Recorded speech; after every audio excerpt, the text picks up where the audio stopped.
Hello and welcome to my track breakdown of For You. There's quite a bit to break down in this, but I'm going to try and make it as simple and easy to understand. Let's start straight from the intro. I'm going to just mute this temporary vocal that I was using and break it down one bit by one bit. In the intro, you can hear this kind of reverse ambience. What it is the ambience taken from the second bar. What I've done is I've made it unique, copying it over, and if you just press reverse inside the audio clip, you can reverse the audio so it sounds like this.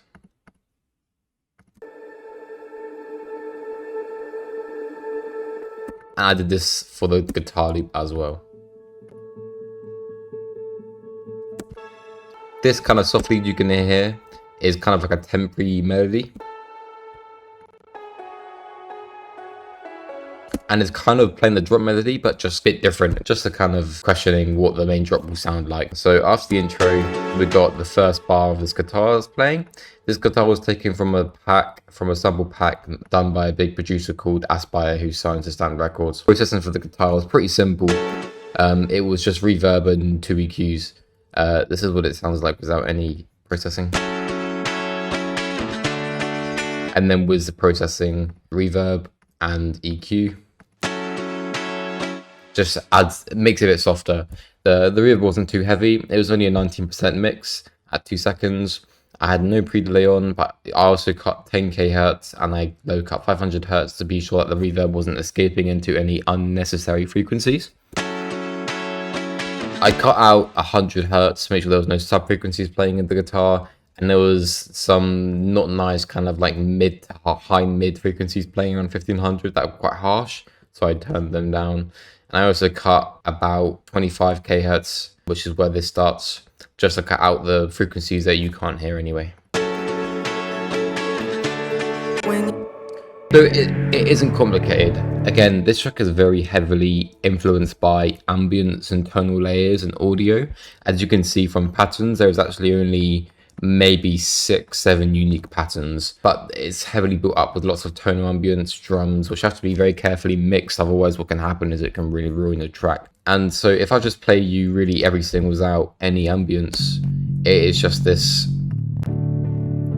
bass guitar that I used, and that is the only actual MIDI that's playing or audio or actual instruments. And you can hear how much the ambience does for the track.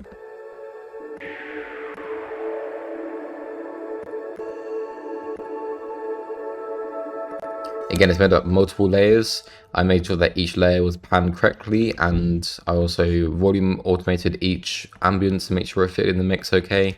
They were all added to my channel rack, and I made sure that EQ was done appropriately. The EQ was to make sure that was, because if I unmute the EQ real quick, what happens is, it's not showing up here, but what happens is you get lots of unnecessary frequencies that you don't want. You know, you don't want frequencies below 200 hertz playing as ambience. You don't want that. Just how you wouldn't want a hi-hat playing any frequencies below, let's say, 500 hertz. You would want that removed, because when you start layering like this, what can happen is those unwanted frequencies can build up and ruin your mix. That is all that's playing. This kind of bass layer that plays is actually 2 layers. It's a bass guitar from Nexus, and also a preset called Deep, which is quite a simple layer. It's pretty much simple saw wave down the semitone. Processing is quite simple.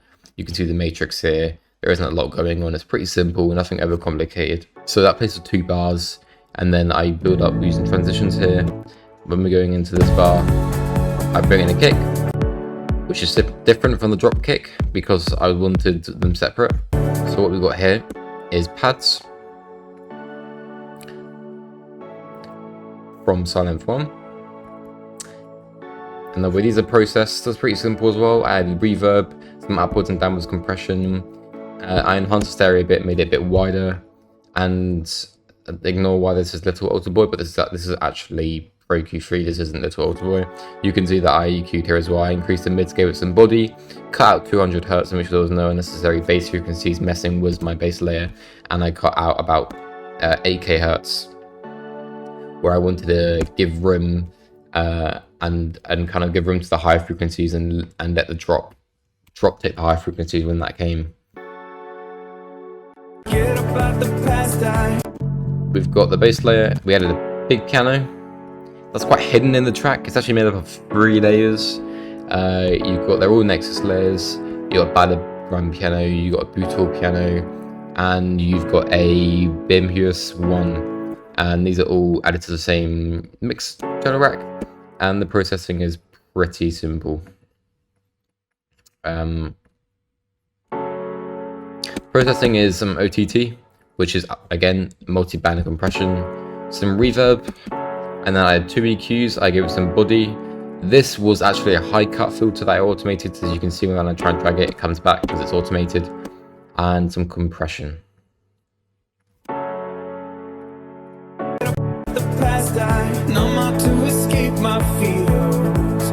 Just played for another bar, and it leads up into this big kind of break.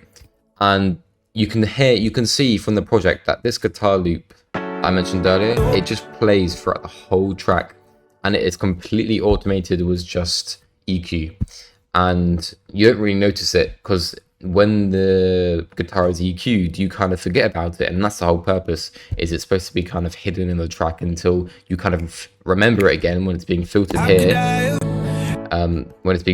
Sorry, and it hits right there. And this is pretty simple. This is made up of the big piano we played, the pad, we've got the guitar, we got the ambience guitar loop that we heard in the intro for 1 bar.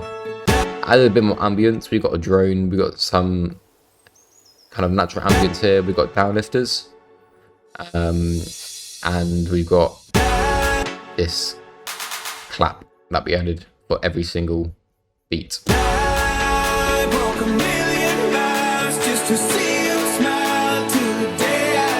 So that plays for another bar until it hits the build up, where again very similar. Instead we had the build up drums. We repeated the ambience again, took away some layers to give some room to kind of let go of some frequencies and kind of give the track more room to breathe in the build up before we hit the drop where everything's playing at once again. So the build up's pretty simple. What I did here is I added a percussive loop, kind of like an orchestral percussive loop. Added this drum loop from Musicore, and added my own custom drum loop that I made using a regular snare, which sounds like this. And then in the last bar,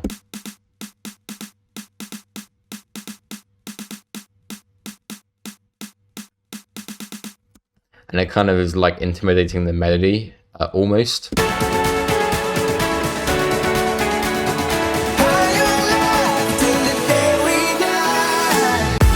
And it kind of gives the drop more effects because people can kind of understand the melody now. They can hear it. You know, the drums are now playing the melody, and it's almost there. It's just kind of giving that last little hint into the drop.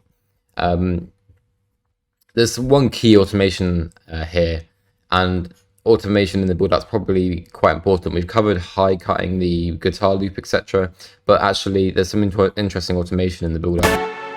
What we have here is Endless Smile, and essentially what Endless Smile is some clever presets. You got lots of different presets,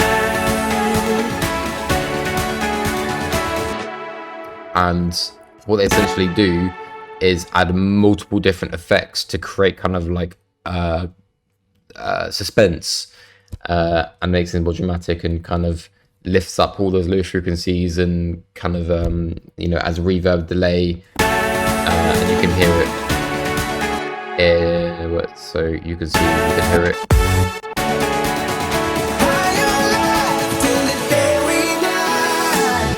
You can see that I built up here, and that very last beat, I'll bring it back down from the fill until the drop hits. I also did another interesting thing. You'll notice that there's a fruity balance on the master.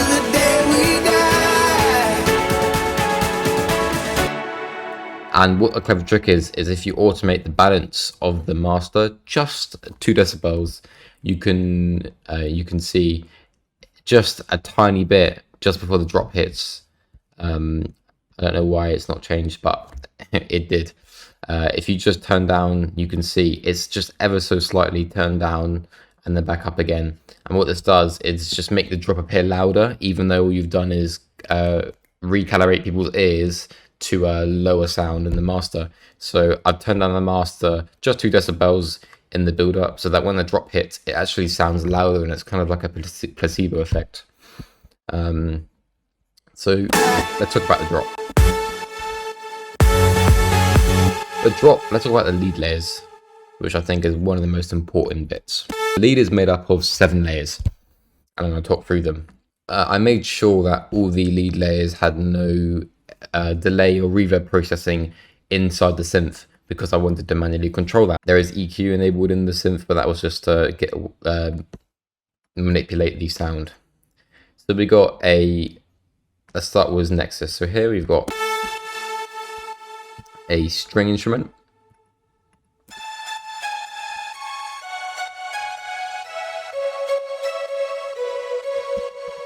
And here we've got synth, kind of like a really long delay synth. And then we've got a Nexus piano here. That's got quite a cool pitch bend. And then another synth, and these are all synths.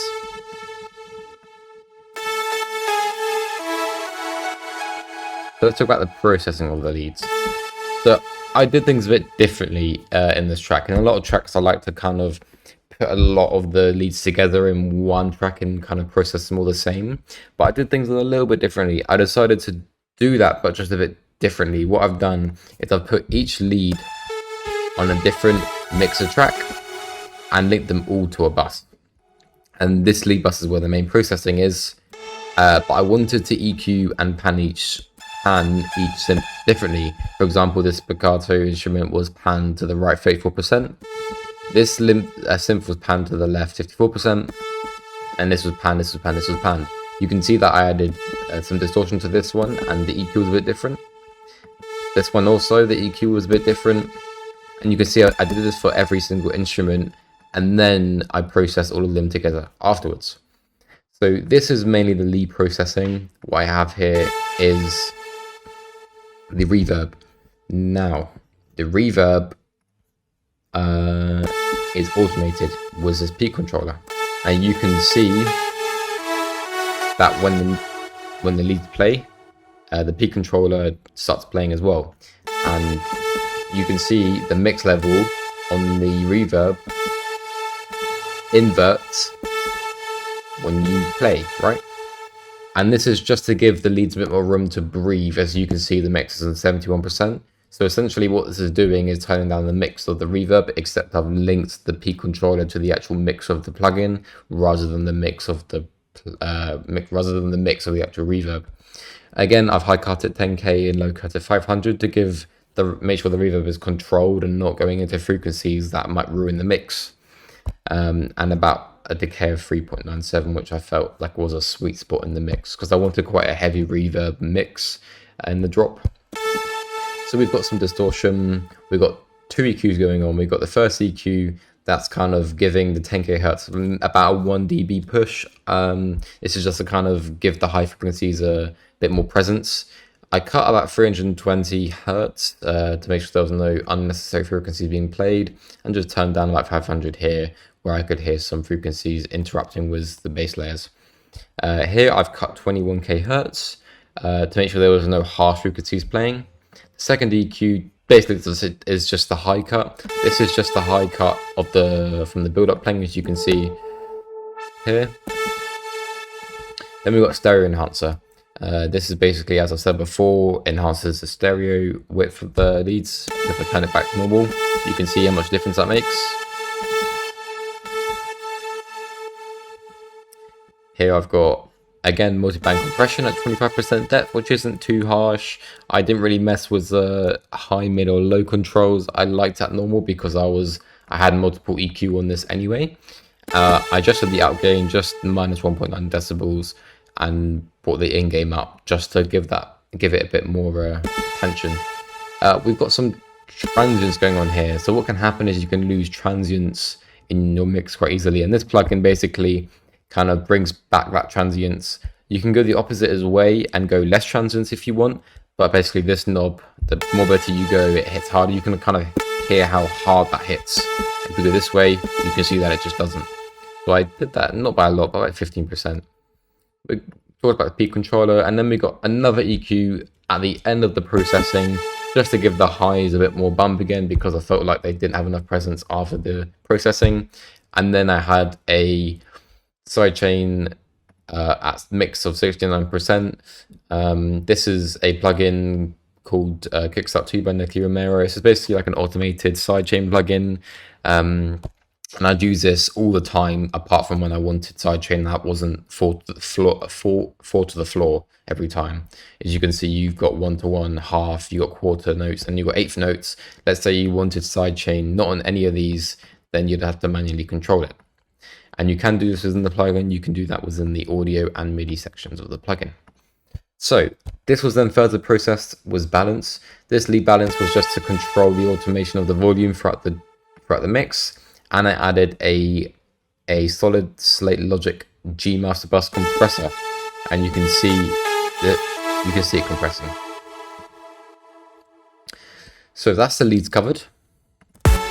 Let's move on to the chords.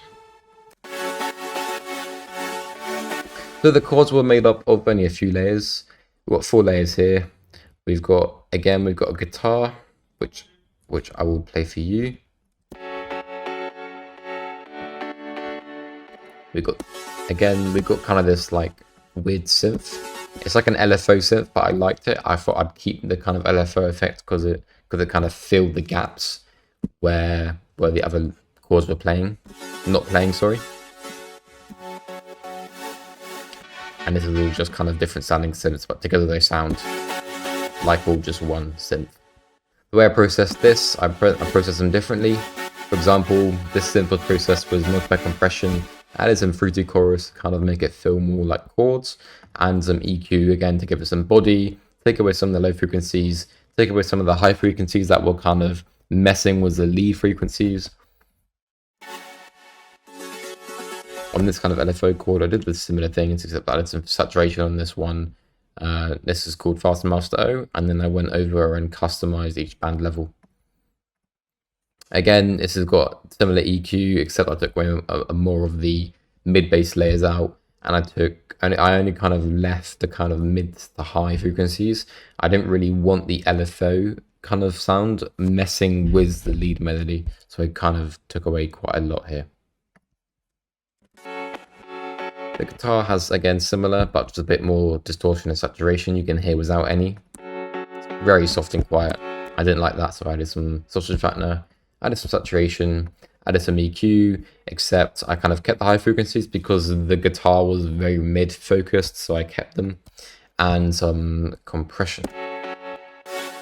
I then linked that all to a bus called chords, where I peak-controlled the reverb, like I talked about with the leads. Again, 10K and 500 cut hertz. I had a 29% mix with a 2-second delay. I added 3 EQs to kind of give the chords more body and make them thicker. And then this was a high cut for the build up. Again, I added a sidechain. The sidechain was set to 84% on a 3-punch setting. The bass layer. So the bass I wanted to be quite gritty, and I think I achieved that quite well.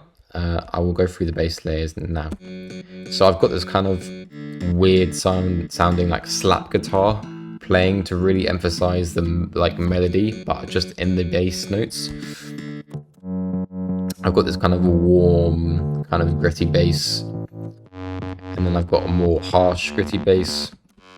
And then I've got kind of like a more high-end gritty bass that fills the higher frequencies. And then I've got the sub bass that was linked to a different channel. And I've got a really gritty bass again, so you can see all of them together are quite fierce and gritty. Again, I processed them similarly. The only thing I didn't process separate was the mid bass was the slap bass. I processed a bit differently, added some resonance bass set to -3 dB. Added a bit more OTT than the other mid bass because it had more of a high frequency. I increased about 400 hertz and added a sidechain. So the grip bass had, again, OTT at only 14%, unlike the slap bass. Had some more distortion. Again, EQ cutting out about 5k hertz here, and increasing the 1k to 500k hertz. And again, we've got kickstart about 100% just to make sure that the kick is clear in the mix and hits hard. And this is the sub-bass layer. Again, I beefed it up with some sausage fattener. I made sure that I EQ'd appropriately. You can hear that the sub-bass was already playing in the appropriate frequencies anyway, and I didn't mind the sub-bass going into the 200 hertz frequencies because the mid-bass and slap bass kind of lacked in that area anyway, so it kind of worked out. And then I compressed it using the glue all together. You can see I mixed them all to the same bus at the end. So that is the lead chords and bass together, and that's what really makes the main drop. And then all the other layers will be Atmos and drums and Foley and other elements. So this, downlifters, our fill, we got our kick. I always process my kick to about -5 dB. It's a little bit louder just because of the processing from the master chain. Some more drums, got some hi-hats here, got some crashes, got this kind of like alarm sound to fill, again, the Atmos. I had this cool like groove with this tom.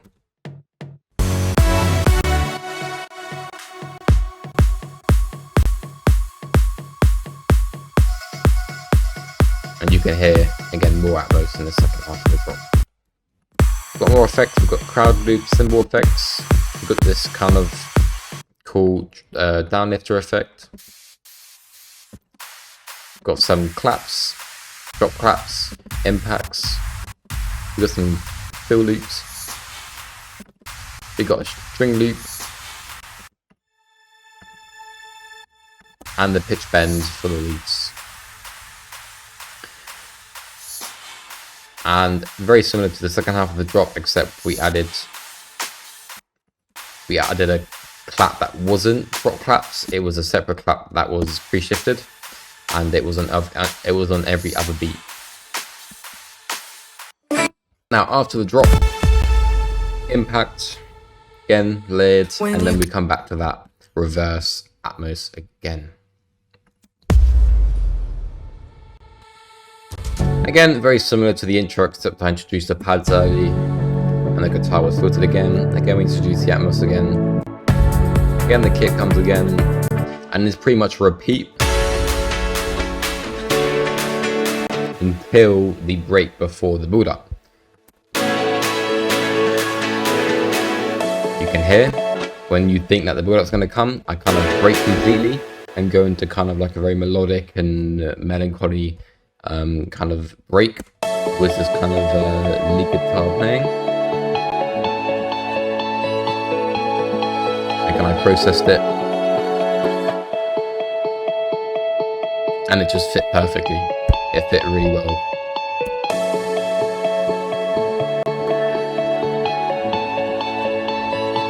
Again, that violin you can hear, it's, again, these kind of things really make up the track. This violin, plus the ambience, plus the other ambience, you can kind of hear how atmospheric that feels and the difference it makes, along with the filter guitar, along with the effects, along with the electric guitar melody, and then the uplifter. You can hear how much of a difference that just those elements make.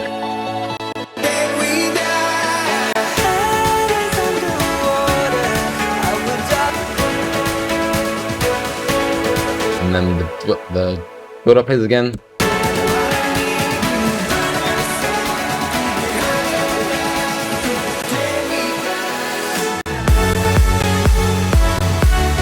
The only difference is that the only difference in this drop that is is that it extends. So instead of it only being one set, I can repeat it again, except more drums. So I added this extra percussive loop and kept the every other bar claps playing. Again, I got some more downlifters, some more effects to give the second drop just a bit more. And it ends with a simple impact and the smile, as I talked about. So yeah, that is pretty much the arrangement of the whole track and how it all broke down. I'm going to go over some of the processing here. So I've muted the master chain. Well, it was muted, but yeah, the master chain is muted. And I talked about the lead bus and the chords. This is basically all the ambience and atmos and stuff. Again, this is all made sure that I've volume automated everything. Volume controlled everything. Again, these rides were panned. Some of the drums were panned, some of them were not. Some of them were EQ'd, you can see. Some of them the reverb. Example, this clap, I added a tiny bit of reverb and some EQ to cut out 250 hertz and give a small bump around 5k hertz. And some of the rises, etc. So my mastering chain wasn't too complicated. This wasn't a part of it because this was automation. So I started off with EQ first thing. So I made sure I changed the EQ to a linear phase EQ and set that to 32 hertz. Now, as humans cannot hear below these frequencies, so they don't belong here. There's no point in them being in. So making sure there's a medium linear phase EQ, just cutting out that 32 hertz. Started off my mastering chain was EQ. And I put on the linear phase EQ set to medium, and I cut out of it 32 hertz. Sorry. Now humans can't hear below these frequencies, so I cut out these frequencies, and I also did it to stop phasing issues. Phasing issues also occur with EDM tracks because there's so much going on, so you need to make sure that everything is cleaned up appropriately. Here we've got some compression, as I talked about before. We've got solid state logic compressor on. And the next thing I put on is a multi-band compressor. So I put on the preset EDM master part 1 of 3, and then I manually controlled each band. You can see band 1, band 2, band 3, band 4, and I will show you examples of what each bands sound like if I will just play the drop real quick. So you can see if I mute each band,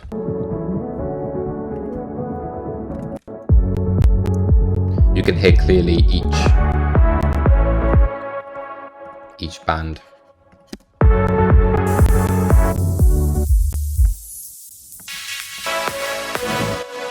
Super helpful. Next up was again another EQ. So I dipped out 270 and 800 hertz, about 2 decibels, because there were kind of frequencies that were quite harsh, and the frequencies that needed removing. I also added a 1.6 dB, about 12k hertz, to give the highs a bit more appearance, and then I brick walled out 22k hertz. Again, was a natural phase EQ this time. This was just sort out again phasing issues, and again humans can't hear above this frequency, so you need to make sure you get it removed to make sure your mastering chain is cleaned up. Now Ozone 10 for some reason in the last few days has refused to load. I'm going to show you on screen now my Ozone 10 and what I put on it and the reason I had it. Basically, I used Ozone 10 for imaging, so I could control each image band. I can make sure that the below 250 hertz was or mono or whatever. I can make sure that the mids were stereoized appropriately. I made sure that 10k hertz and above, I made sure that stereoized a lot more, and it gave it more appearance. There's quite a lot you could do with Ozone 10 inside, so I'll show you examples on screen as this plugin will not load. And then afterwards, limiting. Now, I set it to a punchy preset. And basically, Fab Filter Limiter is a really good limiter you can use. Again, they've got a built-in true peak limiting, and you can alter the oversampling. and I've set it to streaming services. So FabFilter Pro knows the levels of streaming services and what they want. And then to make sure that that is all correct, I open up Boolean loudness meter and make sure everything's right. Now, the way that I made sure that my loudness levels were correct was I went to Spotify's web page for artists, and it tells you exactly how many LUFS and true peak max your tracks should be. And it tells you how much that Spotify will limit your tracks if it's too loud or quiet, etc., etc. Now, you wanted to aim for about -12 short-term LUFS and a -1 true peak max. Again, let's say your short-term LUFS were a bit louder, then you'd kind of just make up for true peak, etc., etc. So I made sure I did that using this loudness meter. Again, the fruity balance was automated in the track. And that is really the whole track. It looks quite complicated, but when you break it all down, it's very simple to understand. There's a lot of layers going on, a lot of automation going on, but what really makes this track is the atmospheric layers and the audio that I used.